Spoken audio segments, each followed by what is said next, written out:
parler, tu sais, de la création de la sécurité routière en 73, quand ils se sont rendus compte qu'il y avait définitivement trop de morts sur les routes, alors ils en ont fait une grande cause nationale.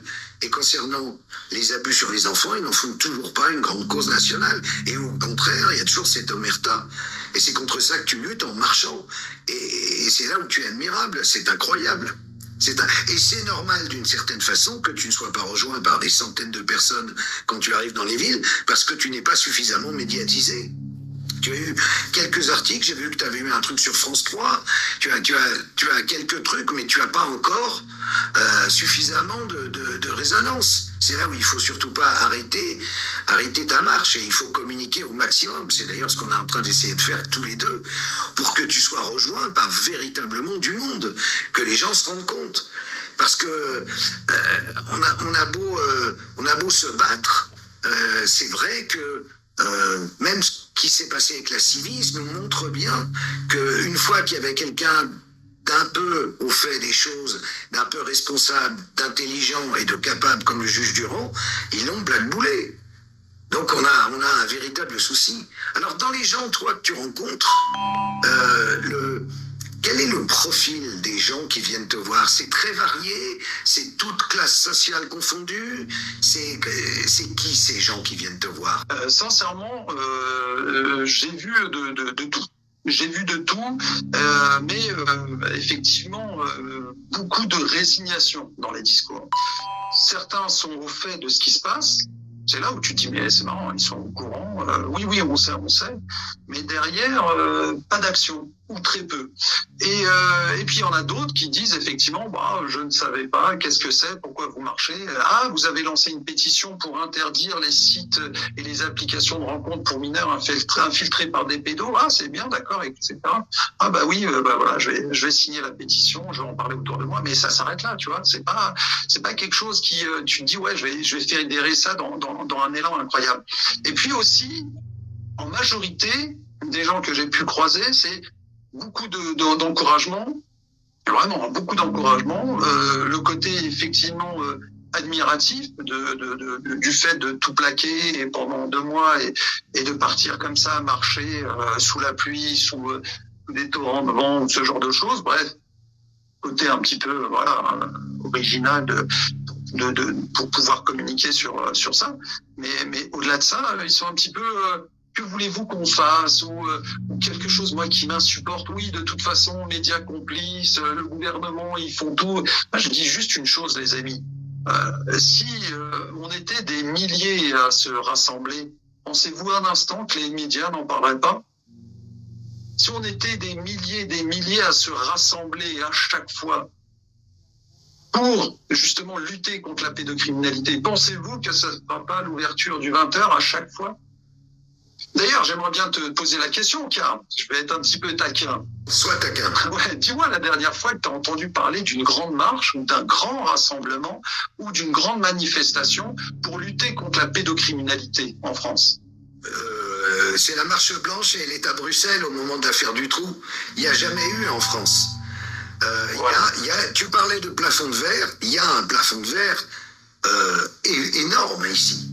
Et donc, c'est très dur de faire bouger les politiques par rapport à ça. C'est très difficile. En réalité, la crainte du politique, c'est que le jour où on réunit des milliers de personnes dans la rue pour parler de la pédocriminalité, instantanément, ils se sentent dans une zone de danger absolu. Pourquoi? Parce que malheureusement, certains d'entre eux couvrent d'autres qui agissent mal. Et donc, c'est cousu de fil blanc, cette histoire.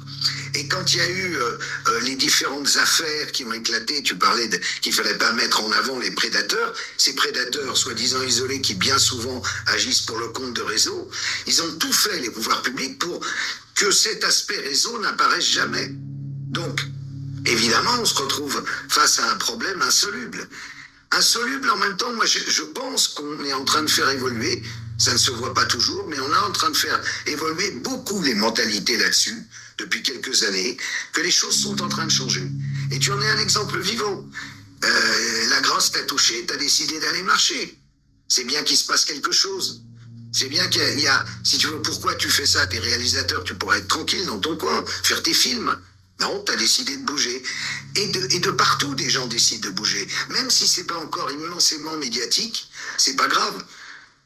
Je te dis pas que les médias sont complices, tu m'as dit que ça t'agaçait. Mais parfois, ils sont un peu complices. Justement, je voulais revenir aussi par rapport à cette interrogation. Dis-moi la dernière fois que tu as entendu parler d'une grande marche ou une grande manifestation, un grand rassemblement